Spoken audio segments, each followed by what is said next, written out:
Si el hombre muere, ¿volverá a vivir? ¿Qué significa estar ausente del cuerpo y presente con el Señor? ¿Fue Jesús con el ladrón al paraíso el Viernes Santo? ¿Claman en realidad las almas de los muertos debajo del altar? El pastor Bo responde a estas y otras preguntas en la serie extraordinaria Textos Difíciles sobre el estado de los muertos. Oremos.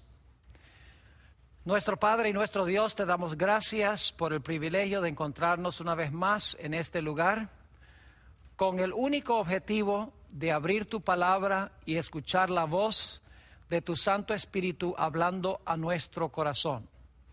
Te pedimos, Señor, que estés con nosotros, que nos des claridad de pensamiento, que nos des comprensión de las grandes cosas de tu santa palabra. Al estudiar este texto sobre los muertos que están parados delante de Dios, pedimos que nos ayudes a comprender qué quieres enseñarnos a través de esto. Y te damos gracias por escuchar nuestra oración, porque te lo pedimos en el nombre de Jesús. Amén. Tal como mencioné en mi oración, hoy vamos a estudiar un texto que encontramos en Apocalipsis, el capítulo 20 y el versículo 12. Es un texto donde se habla de algunos muertos que comparecen ante el gran tribunal de Dios. Y claro, la pregunta inmediata es, ¿cómo puede aparecerse un muerto delante del trono de Dios? Ahora, antes de analizar este texto específico, necesitamos estudiar algunas cosas en cuanto al juicio, lo que dice la Biblia en cuanto al juicio. La mayoría de los cristianos creen que el juicio se realiza cuando Jesús venga en las nubes del cielo, entonces Él va a separar a los buenos de los malos. Pero la Sagrada Escritura tiene un concepto un poco más amplio del juicio. Y por eso vamos a estudiar en primer lugar lo que la Biblia dice en cuanto al juicio de los justos. Es decir, el juicio de aquellos que son seguidores del Señor Jesucristo. Y para estudiar esto queremos comenzar en Apocalipsis el capítulo 14 y los versículos 6 y 7. Y lo primero que quiero que notemos en este pasaje es que el juicio, según la Biblia, se realiza antes de la segunda venida de Cristo Jesús. Es decir, que el juicio no se realiza cuando Cristo viene, sino antes de que Jesús venga. Leo de Apocalipsis 14, 6 y 7 el mensaje del primer ángel. Dice: vi volar por en medio del cielo a otro ángel que tenía el evangelio eterno para predicarlo a los moradores de la tierra, a toda nación, tribu, lengua y pueblo, diciendo a gran voz: temed a Dios y dadle gloria, porque la hora de su juicio ha llegado, y adorad a aquel que hizo el cielo y la tierra, el mar y las fuentes de las aguas. Lo que quiero que noten aquí es que este primer ángel proclama el evangelio eterno al mundo. Y ese mismo ángel dice: la hora de su juicio ha llegado. No dice la hora de su juicio llegará algún día. Dice la hora de su juicio ha llegado. Es decir, que el juicio comienza mientras se está proclamando el evangelio eterno. Es decir, que Jesús no ha venido mientras se está predicando el evangelio eterno. Esto significa que el juicio de los justos se va a realizar antes de que el Señor Jesucristo venga, mientras se predica el evangelio. En efecto, el evangelio va a dividir a la raza humana en dos grupos. Va a dividir a los justos de los injustos. Y el juicio se hace antes de que Jesús venga, mientras se está predicando el evangelio. Es decir, el juicio se realiza antes de la segunda venida de Cristo Jesús. Ahora, el segundo punto que quiero que notemos es que ese juicio no se realiza en la tierra. Ese juicio se realiza en el cielo, Noten lo que dice en Daniel el capítulo 7 y el versículo 9 y 10 en cuanto a este juicio. Daniel 7 y el versículo 9 y el versículo 10. Quiero que noten que este juicio se hace no en la tierra, sino en el cielo. Dice allí: estuve mirando hasta que fueron puestos tronos, y se sentó un anciano de días, ese es Dios el Padre, cuyo vestido era blanco como la nieve, y el pelo de su cabeza como lana limpia. Su trono llama de fuego, y las ruedas del mismo fuego ardiente. Un río de fuego procedía y salía delante de él. Millares de millares le servían, y millones de millones asistían delante de él. Esos son los ángeles. Y Dios el Padre está en el cielo, porque oramos: Padre nuestro que estás en el cielo. Y luego dice, en la última parte del versículo 10, el juez se sentó y los libros fueron abiertos. Fíjense entonces que el juicio se realiza en el cielo, donde está Dios el Padre y a donde está la hueste angélica. Es decir, hemos visto que el juicio de los justos se realiza antes de la segunda venida. Hemos visto que ese juicio se realiza en el cielo. Ahora queremos preguntar: ¿cuántas personas tienen que comparecer ante ese juicio o ante ese tribunal? Segunda de Corintios 5 y el versículo 10 tiene la respuesta. Segunda de Corintios 5 y el versículo 10. Dice el apóstol San Pablo: porque es necesario que todos nosotros, fíjense que se incluye él mismo, porque dice nosotros, porque es necesario que todos nosotros comparezcamos ante el tribunal de Cristo, para que cada uno reciba según lo que haya hecho mientras estaba en el cuerpo, es decir, durante esta vida en este mundo, sea bueno o sea malo. Es decir, todos los seres humanos van a tener que comparecer ante el tribunal de Cristo. No solamente los vivos, sino también los que murieron en el transcurso de la historia. Todos tienen que comparecer ante el gran tribunal de Cristo. Pero ahora inmediatamente surge una pregunta, que es esta: ¿a dónde están los muertos que han muerto en Cristo en este momento? Bueno, muchas personas creen que los muertos están en el cielo. Si eran justos, si eran seguidores de Jesús, cuando se murieron se fueron al cielo. Pero la Sagrada Escritura nos explica en Juan 5 y el versículo 28 y 29 a dónde están los muertos en este momento, tantos los muertos justos como los muertos impíos. Dice allí en Juan 5, versículo 28, y aquí está hablando Jesús: no os maravilléis de esto, porque vendrá hora cuando todos los que están en los sepulcros oirán su voz, y los que hicieron lo bueno saldrán a resurrección de vida. Fíjense que salen del sepulcro, saldrán a resurrección de vida, mas los que hicieron lo malo a resurrección de condenación. Es decir, este texto deja muy en claro que los impíos que murieron están en el sepulcro y que los justos que murieron están en el sepulcro, y cuando Cristo venga los va a llamar para que salgan del sepulcro. Ahora yo quiero preguntar: ¿cuándo es que una persona recibe su recompensa?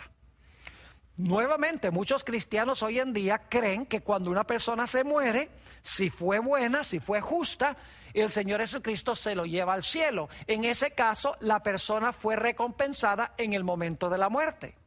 Pero la Sagrada Escritura nos enseña claramente que la gente no recibe su recompensa en el momento de la muerte, sino en el momento cuando regrese Cristo Jesús en poder y gloria en su segunda venida. Noten lo que dice Mateo el capítulo 16 y el versículo 27. Mateo 16 y el versículo 27.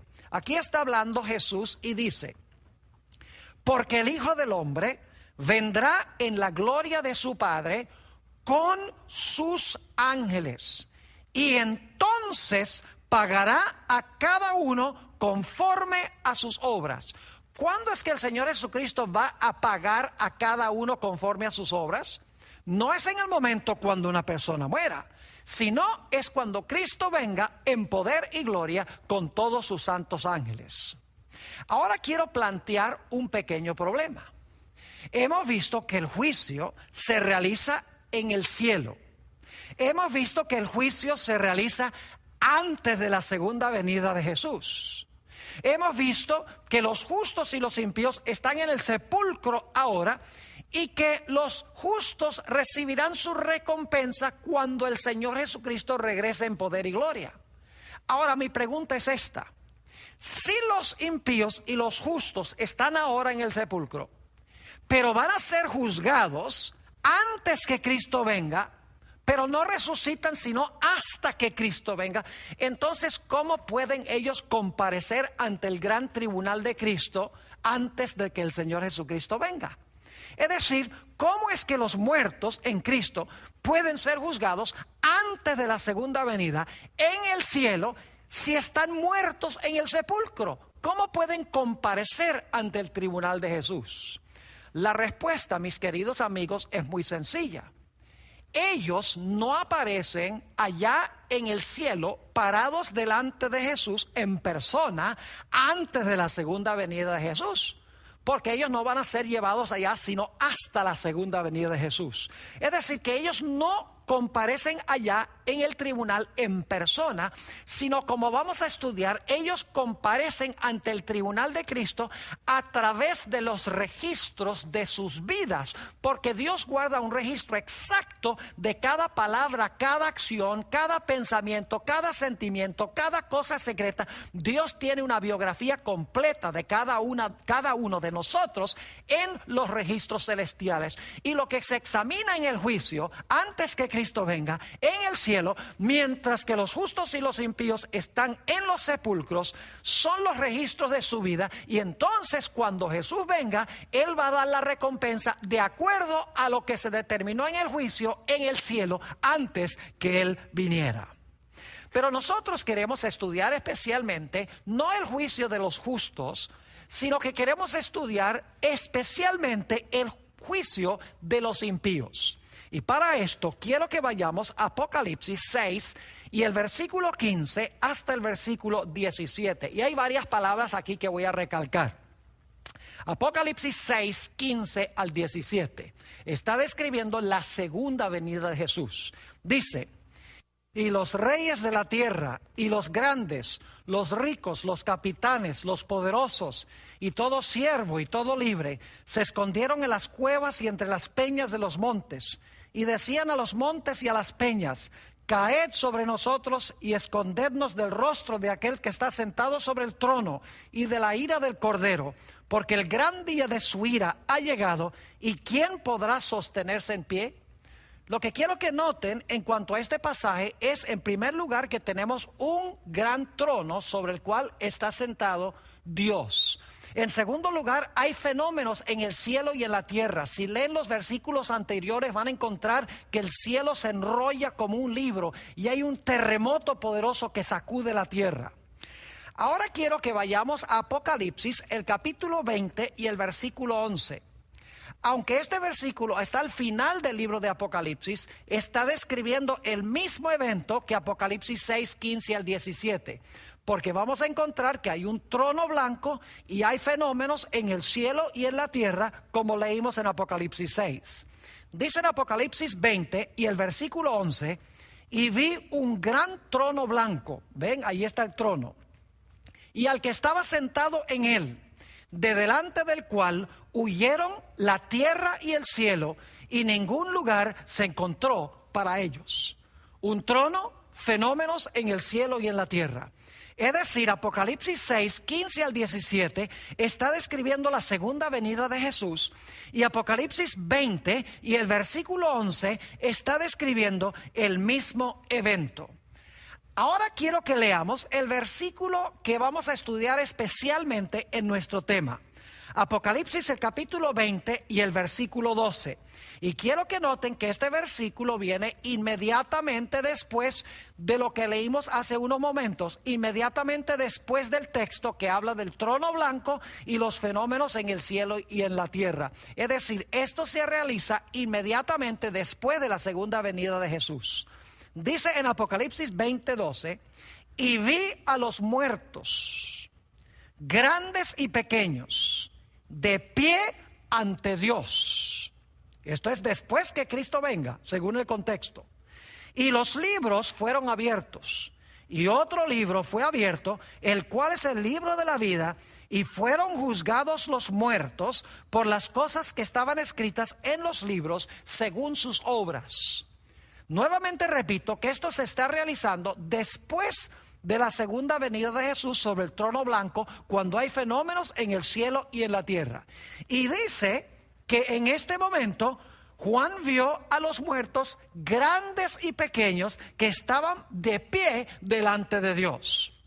Inmediatamente nos preguntamos, ¿cómo puede un muerto pararse delante de Dios si está muerto?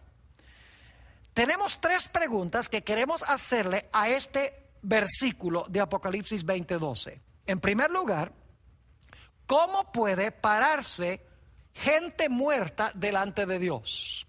Segunda pregunta, ¿quiénes son estos muertos que se paran delante de Dios? ¿Son los justos o son los impíos? Y en tercer lugar, ¿cuándo se paran estos muertos delante de Dios? Bueno, les puedo asegurar que estos muertos que se paran delante de Dios no son los justos. Porque como hemos visto, los justos son juzgados en el cielo a través de sus registros antes de la segunda venida de Jesús. Es decir, este juicio no puede referirse a los justos, porque ya cuando Cristo venga han sido juzgados y Él viene a buscarlos, a recompensarlos para llevárselos al cielo. Es decir, que este grupo que se para delante de Dios, donde habla que los muertos se paran delante de Dios, tiene que ser no los justos, sino los impíos. Claramente el texto indica que estos muertos se van a parar delante de Dios después de la segunda venida del Señor Jesucristo, específicamente durante el milenio. Ahora yo quiero leerles otro texto que encontramos en Apocalipsis 20 y el versículo 5, que deja muy en claro que estos muertos que se paran delante de Dios, en realidad no son los justos, sino que son los impíos. Ustedes conocen muy bien que cuando Cristo venga, según el apóstol Pablo, se va a oír el sonido de la trompeta. El Señor Jesucristo va a dar voz de mando. Los muertos en Cristo van a resucitar primero y luego serán llevados con Cristo al cielo. Ese es al momento de la segunda venida. Pero la Biblia nos dice que hay otro grupo de muertos que van a resucitar después del milenio. Tienen que ser los impíos, porque los justos resucitaron a la segunda venida, según el apóstol San Pablo.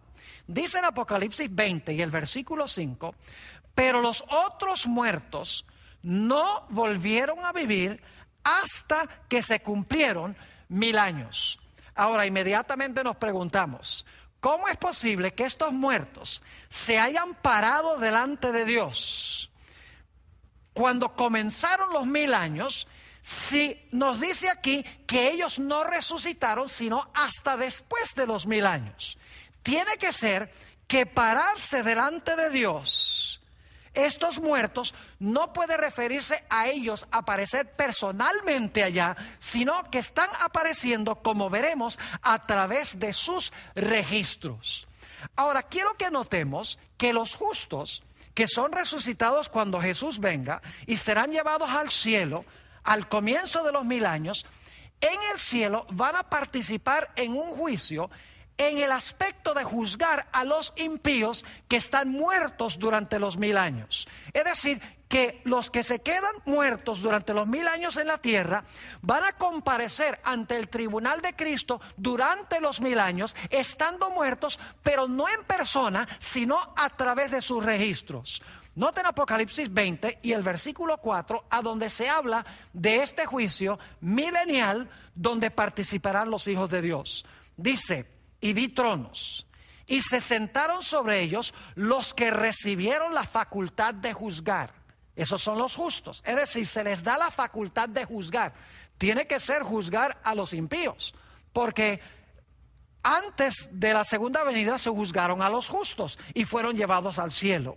Dice, y vi tronos y se sentaron sobre ellos los que recibieron la facultad de juzgar.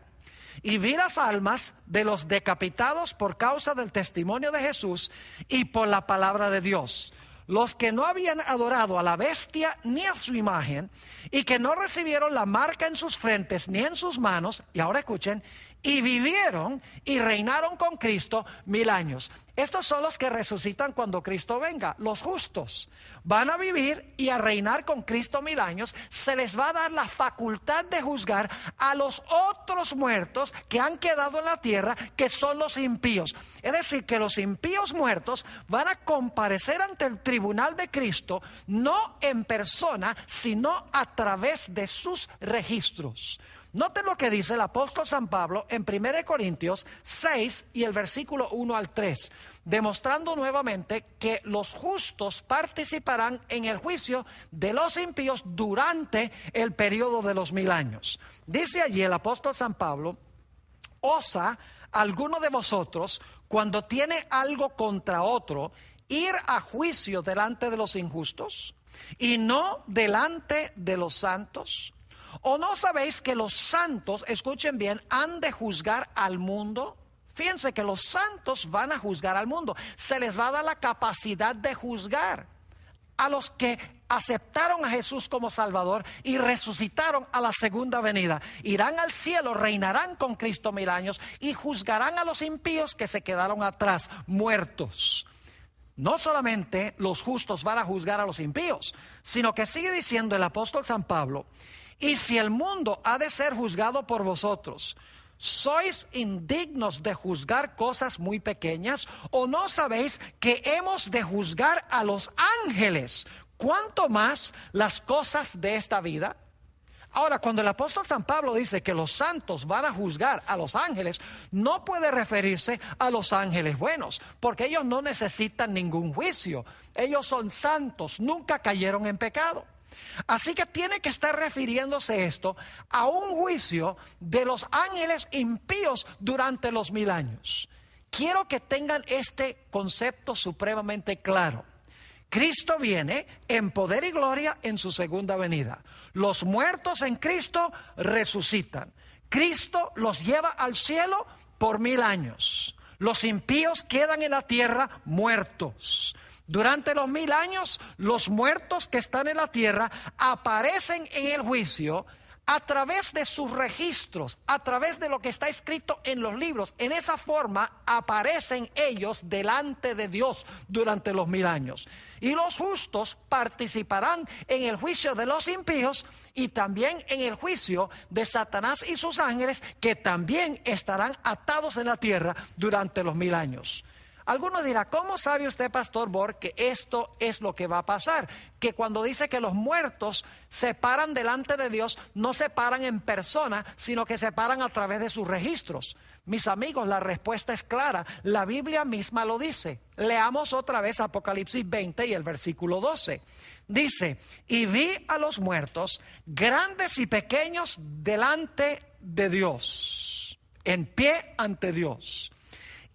Ahora escuchen bien, y los libros fueron abiertos, y otro libro fue abierto. Fíjense que hay libros y hay libro. A eso vamos en un momento. Dice, los libros fueron abiertos, y otro libro fue abierto, el cual es el libro de la vida, y fueron juzgados los muertos por las cosas que estaban escritas en los libros según sus obras. Fíjense que los impíos son juzgados por lo que está escrito en los libros. Es decir, ellos no aparecen allí en persona, sino que aparecen allá a través de lo que está escrito en los libros. Y dice la Biblia que es abierto otro libro, que es el de la vida. Y vamos a encontrar que la razón por la cual se abre el libro de la vida es últimamente porque Dios, cuando registra sus obras impías que desempeñaron, Él va a borrar sus nombres del libro de la vida. A eso iremos dentro de unos momentos. Ahora, necesitamos entender, mis queridos amigos, un poquito más ampliamente lo que significa el espíritu. En una de nuestras presentaciones anteriores hablamos de lo que significa la palabra espíritu. En hebreo la palabra ruach y la palabra neshama, y en el Nuevo Testamento la palabra neuma. Y nos dimos cuenta en ese estudio que el espíritu es el aliento o la respiración que le da la capacidad al cuerpo de funcionar. Pero ahora quiero compartir con ustedes un significado más amplio de la palabra espíritu. En realidad vamos a encontrar que la palabra espíritu se refiere no solamente al aliento o la respiración que la gente recibe, sino que se refiere también al carácter o la identidad personal que el individuo forma durante el curso de su vida. Es decir, que cuando una persona vive 60, 70, 80 años, a través de ese periodo, ese individuo forma una identidad personal, una individualidad, o es decir, forma su propia personalidad. Y entonces lo que hace Dios es guardar en el cielo, y esto lo vamos a notar en unos momentos, guarda en el cielo un registro exacto de la identidad personal de ese individuo. Y lo que va a suceder es cuando el Señor Jesucristo venga en poder y gloria, no solamente le va a devolver a esa persona el aliento de vida o la capacidad de respirar, sino que el Señor Jesucristo le va a devolver a esa persona el aliento o la fuerza vital, pero también le va a devolver el registro de su vida que formó durante el periodo que transitó aquí sobre el planeta Tierra. Ahora, yo quisiera leer de varios textos que encontramos en la Sagrada Escritura, lo que dicen en cuanto a los libros y lo que dicen en cuanto al libro. En primer lugar, quiero leerles un texto que habla del libro. Quiero que tengan en claro lo que está en el libro. Y luego voy a leer otro texto más, Apocalipsis 3:5. Pero noten lo que dice Filipenses 4 y el versículo 3. Asimismo, te ruego también a ti, compañero fiel, que ayudes a estas que combatieron juntamente conmigo en el Evangelio, con Clemente también, y los demás más colaboradores míos, cuyos nombres están en el libro de la vida. El apóstol Pablo aquí habla de sus colaboradores y menciona inclusive a uno por nombre, Clemente, y dice que sus nombres están escritos en el libro de la vida porque recibieron a Jesús como Salvador. Es decir, lo que contiene el libro en singular son nombres de los que recibieron a Jesús. Apocalipsis 3 y el versículo 5 nos dice también que lo que contiene el libro de la vida son nombres. Dice, el que venciere será vestido de vestiduras blancas y no borraré, escuchen que Dios puede borrar el nombre, y no borraré su nombre del libro de la vida y confesaré su nombre delante de mi Padre y delante de sus ángeles. Entonces, quiero que noten que lo que contiene el libro es el nombre de los que profesaron al Señor Jesucristo.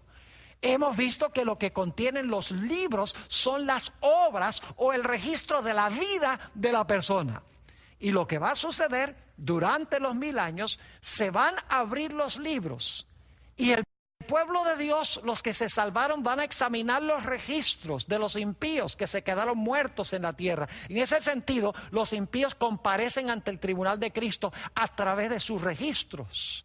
Y cuando se den cuenta que estas personas profesaron el nombre de Jesús, muchas de ellas, y otros nunca aceptaron a Jesús, la Biblia nos dice que aquellos que profesaron el nombre de Cristo, pero que en realidad no lo recibieron como Salvador y no vivieron en armonía con su voluntad, en demostración de su alianza al Señor Jesucristo, sus nombres serán borrados del libro de la vida.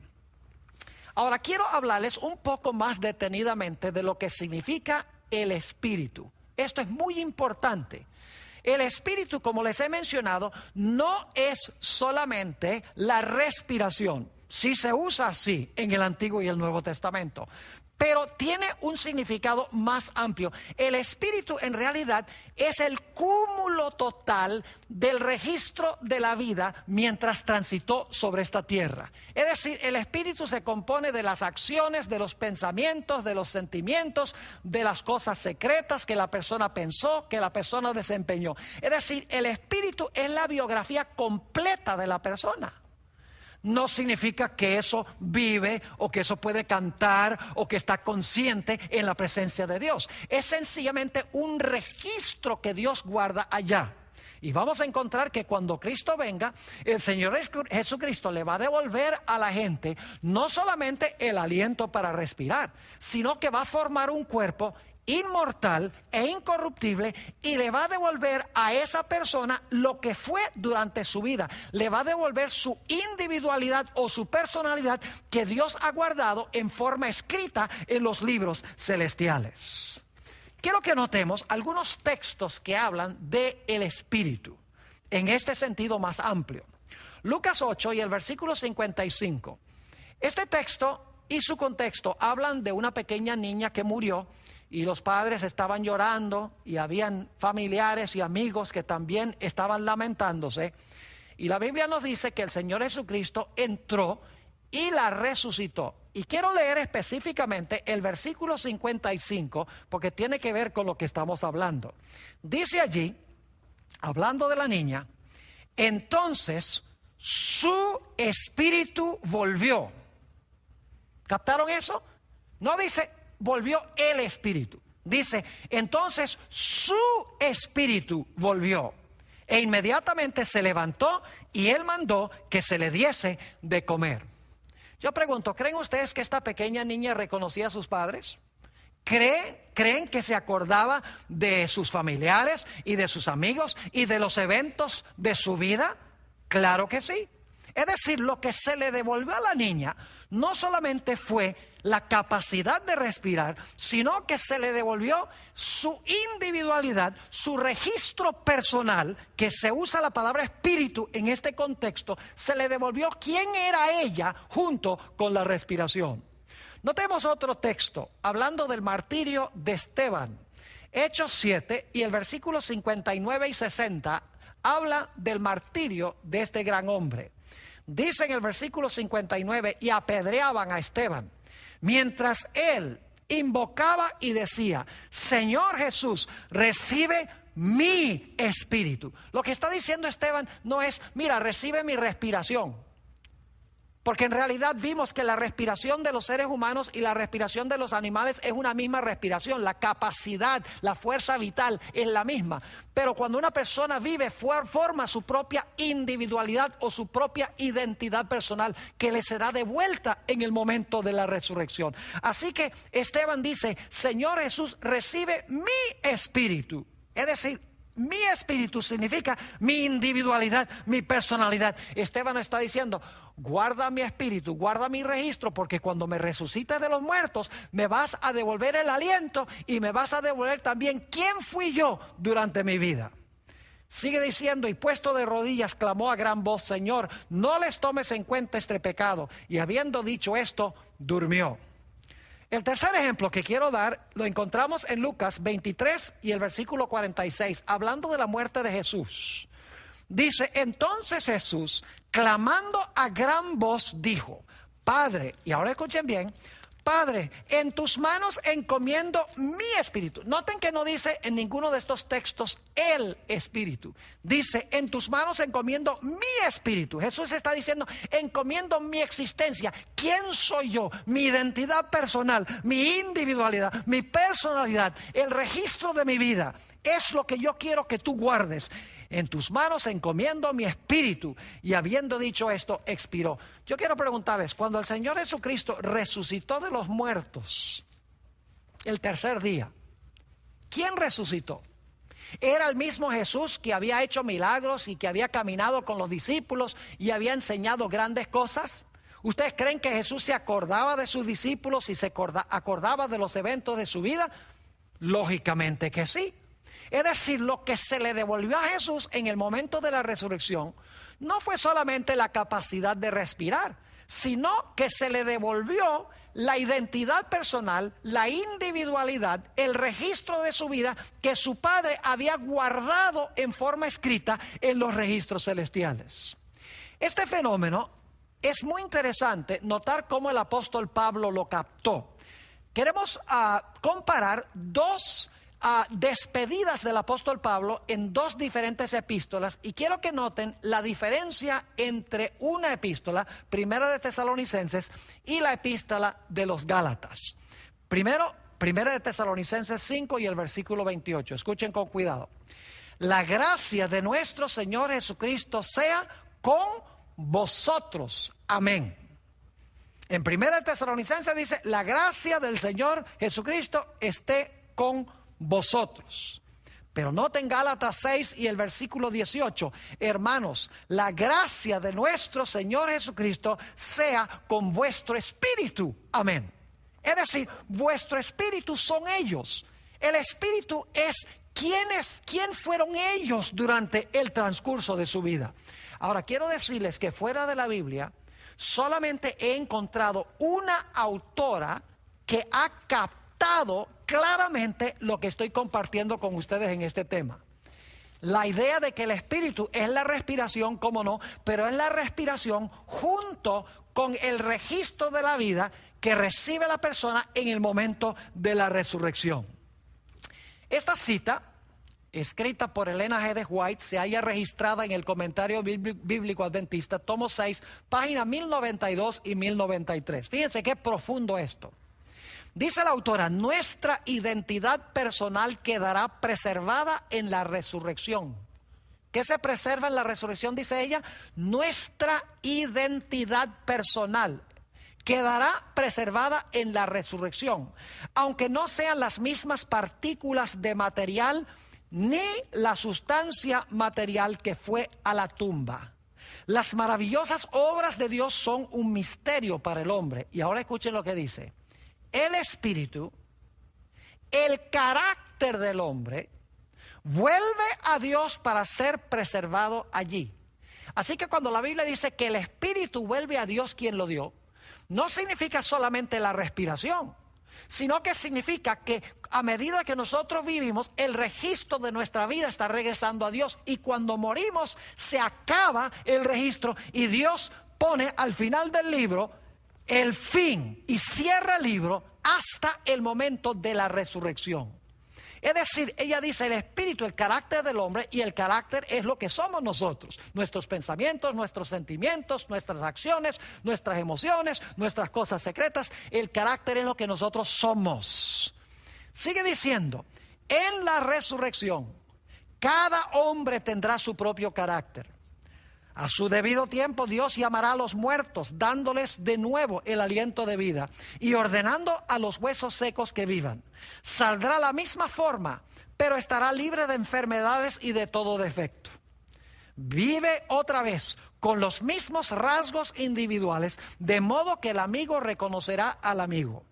No hay una ley de Dios en la naturaleza que muestre que Dios devolverá las mismas idénticas partículas de materia que componían el cuerpo antes de la muerte.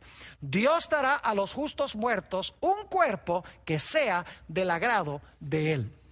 Fíjense qué interesante que esta autora es la única que yo he encontrado que captó este punto fuera de lo que enseña la Sagrada Escritura.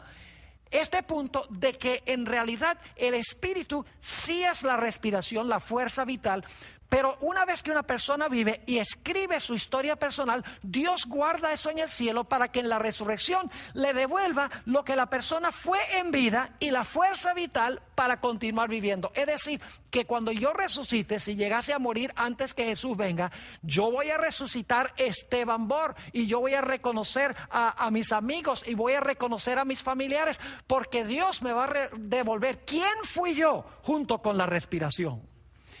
La misma autora tiene algo muy interesante que decir en cuanto a los impíos que van a resucitar después de los 1000 años. Escuchen esto es profundo. Conflicto de los siglos, página 722.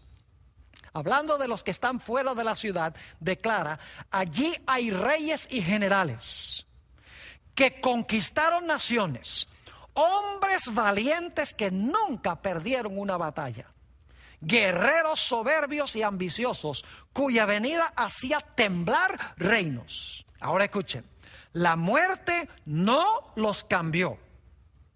Al salir de la tumba, escuchen, al salir de la tumba, reasumen el curso de sus pensamientos en el punto mismo en que lo dejaran. Se levantan animados por el mismo deseo de conquista que los dominaba cuando cayeron. Ahora fíjense, qué interesante que dice, al salir de la tumba, reasumen el curso de sus pensamientos en el punto mismo en que lo dejaran. En realidad, esta es una traducción al español. La autora escribió originalmente en inglés, y en inglés en realidad no dice, al salir de la tumba, reasumen el curso de sus pensamientos en el punto mismo en que lo dejaran, sino que dice, al salir de la tumba, la corriente de sus pensamientos, porque el sistema nervioso funciona a base de corriente eléctrica. Dice, la corriente de sus pensamientos comienza precisamente en el mismo lugar a donde cesaron. ¿Y por qué razón?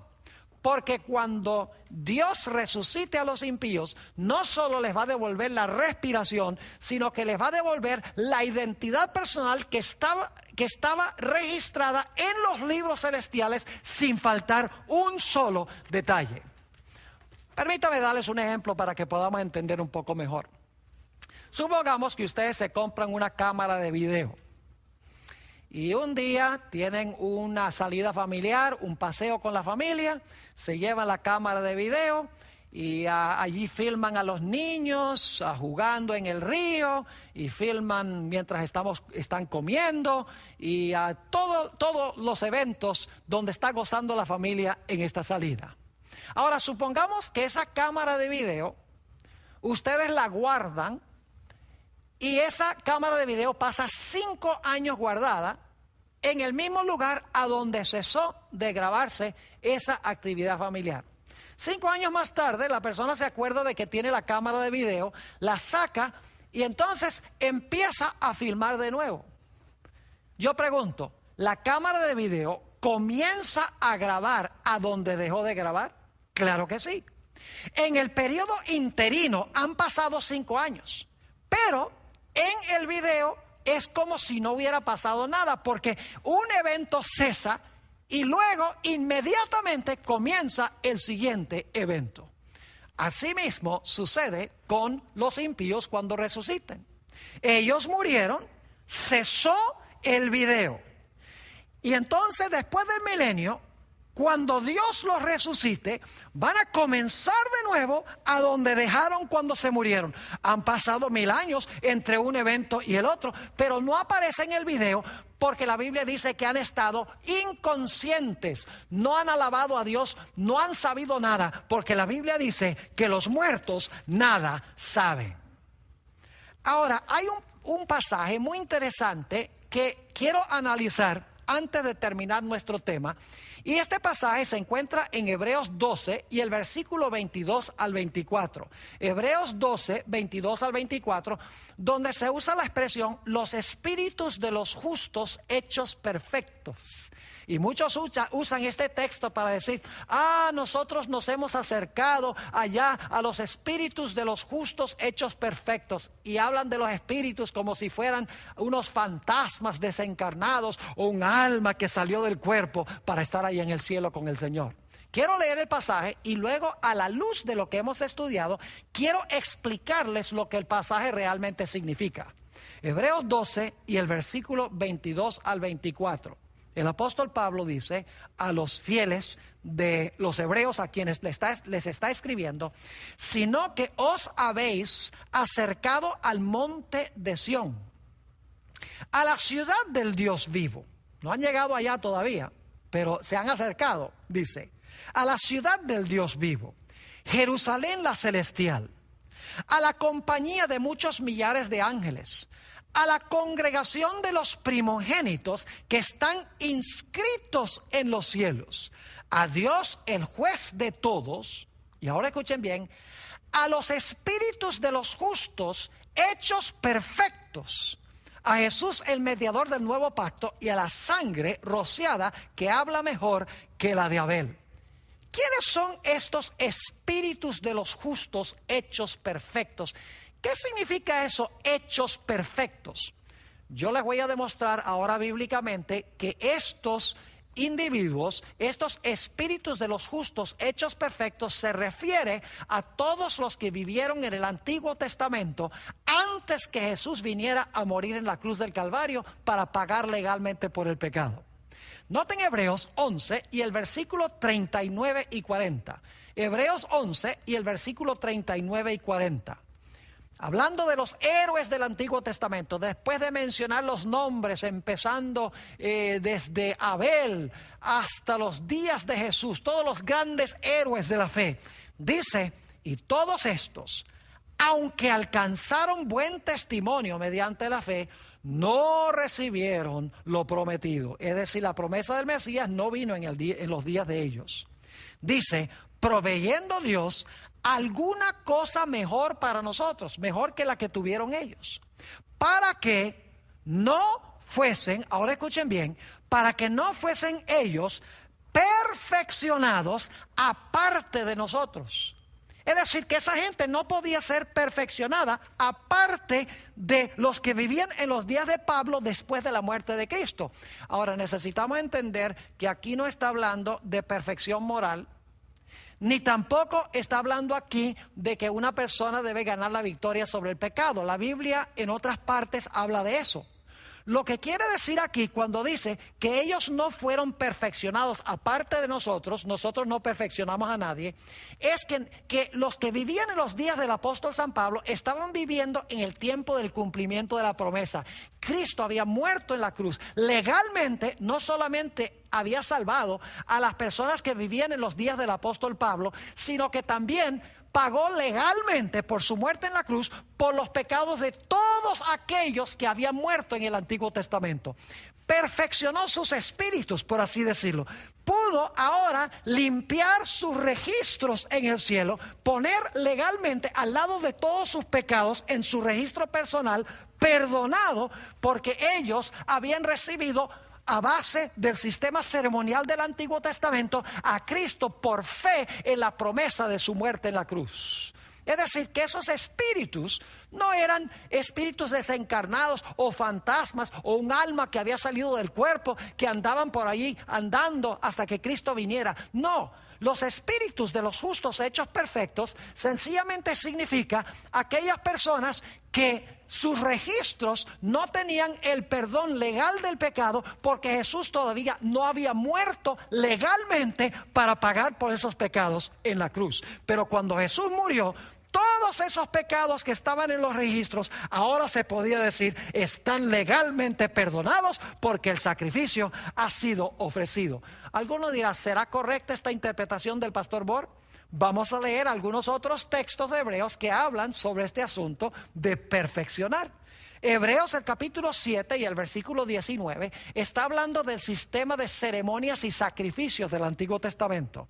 Dice allí, escuchen bien, porque, o pues, nada perfeccionó la ley.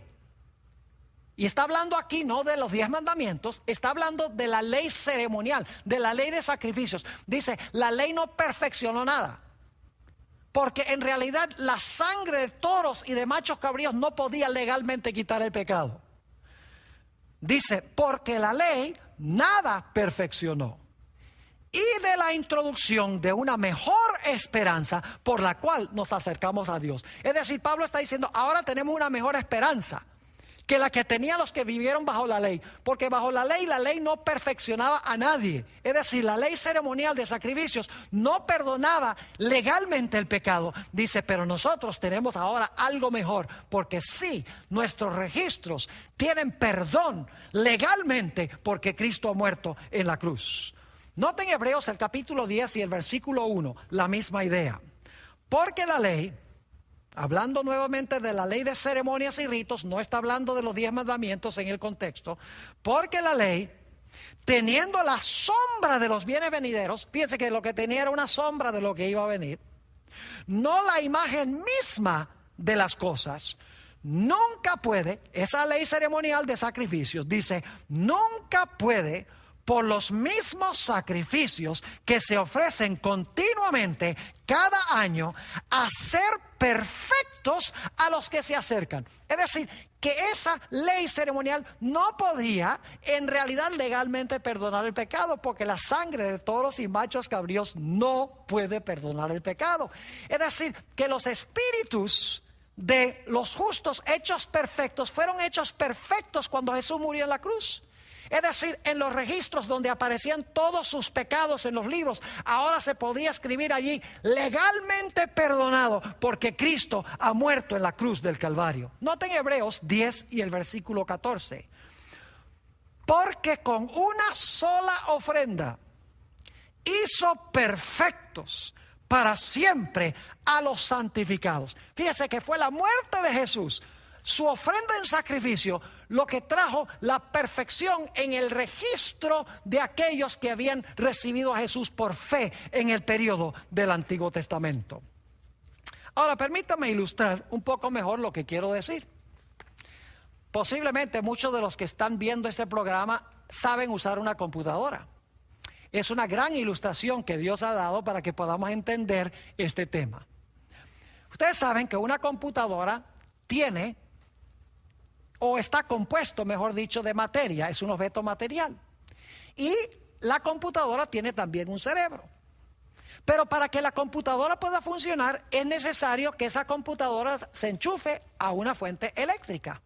Es decir, que el objeto material más el cerebro que desempeña todas las operaciones, enchufado en la pared, permite que esa computadora funcione. Ahora, fíjense que si ustedes compran una computadora hoy, en un año esa no es la misma computadora. Porque esa computadora ha tomado la identidad que usted le ha metido a la computadora a través de software, a través de lo que ha escrito allí, a través de todo lo que usted ha metido del internet, etcétera. Ahí en la computadora, su computadora ha llegado a ser su computadora personal. Es decir, ha tomado una identidad diferente que la de cualquier otra computadora. Pero ahora supongamos que en algún momento ustedes están en el trabajo y se realiza un gran terremoto y gracias a Dios nadie muere, pero se cae el techo de la casa y el techo cae encima de la computadora y revienta la computadora, la desenchufa y la computadora queda completamente desintegrada. El cerebro se desintegró, la computadora se desintegró, se desenchufó, ya no puede funcionar. Es decir, todo se desintegró. Yo pregunto, ¿sería eso una calamidad? Claro que sí, sería terrible. Porque imagínense toda la información que ustedes metieron en esa computadora y en un instante toda esa información se perdió. Por eso la gente inteligente lo que hace es guardar los registros de la computadora en un CD. Es decir, que ellos pueden tomar todo lo que está en la computadora y pueden guardar la identidad personal, entre comillas, de la computadora en discos. Porque ellos saben que algún día la computadora puede desintegrarse, la computadora se puede dañar y posiblemente pierdan todo. Y por lo tanto, lo que hace la gente inteligente es cuando cada día termina, ellos van registrando lo que está en la computadora en un disco o en un CD. Ahora yo pregunto, si esa persona cuya computadora se desintegró, se destruyó, va al almacén y compra otra computadora aún más poderosa o potente, con más memoria que la primera computadora, yo pregunto, ¿puede tomar ese individuo la información que está en el disco y puede meter esa información del disco a la computadora nueva que compró, de tal manera que la nueva computadora tenga la misma identidad que tenía la primera computadora que se desintegró? Claro que sí. Esta es una ilustración casi perfecta, mis queridos amigos y hermanos, de lo que hemos estado trazando en nuestro estudio de esta noche. En realidad, nuestro cuerpo es compuesto de materia, es un cuerpo material. Y tenemos un cerebro que maneja todas las operaciones del cuerpo. Además de eso, a medida que vamos viviendo, vamos metiendo información a través de lo que leemos, a través de lo que vemos, a través de lo que oímos, a través de los que tocamos, a través de lo que olemos, a través de lo que sentimos. Es decir, vamos desarrollando nuestra propia identidad personal. ¿Y sabe lo que va haciendo Dios cada día? Cada día, o cada instante, mejor dicho, Dios va guardando en discos celestiales un registro de lo que nosotros hemos sido en nuestra vida. Porque Él sabe que algún día, si Jesús no viene pronto, si no viene durante el periodo de nuestra vida, nosotros vamos a morir y nos vamos a desintegrar. Es decir, este cuerpo material con su cerebro se va a desintegrar y nos vamos a desenchufar y no vamos a tener aliento de vida. Y por lo tanto Dios dice, pero yo algún día voy a resucitar a esta persona. Así que lo que yo voy a hacer es guardar en discos, por así decirlo, toda la memoria de lo que esta persona fue en vida, de tal manera que cuando venga el momento de la resurrección, yo le voy a dar un cuerpo nuevo, un cuerpo mucho más poderoso, una mente prodigiosa. Y entonces voy a tomar la individualidad que tenía la primera computadora o que tenía durante su vida terrenal, y voy a tomar eso y lo voy a meter en ese cuerpo glorificado, ese cuerpo incorruptible e inmortal, de tal manera que el individuo tendrá su propia individualidad y personalidad. Ahora, yo quiero decirles que hay una buena nueva en cuanto a esto. Alguna gente dice, a mí no me gusta esa idea, porque imagínense, yo tengo muchas cosas en los registros que yo no quiero que Dios me devuelva. Yo también tengo en mi vida muchas cosas que no me gustaría que Dios me devuelva, pero aquí está la buena nueva. En el juicio, antes de la segunda venida de Jesús, cuando se examine nuestro caso, todos los pecados que por la gracia de Dios hemos confesado, nos hemos arrepentido, esos pecados que por el poder del Señor hemos vencido en nuestra vida, cada pecado que aparece en el registro, Dios va a escribir al lado de ese pecado, perdonado, y va a borrar esos pecados del registro, de tal manera que cuando venga en poder y gloria me va a devolver mi identidad personal, menos todos esos pecados que yo he cometido durante el transcurso de mi vida.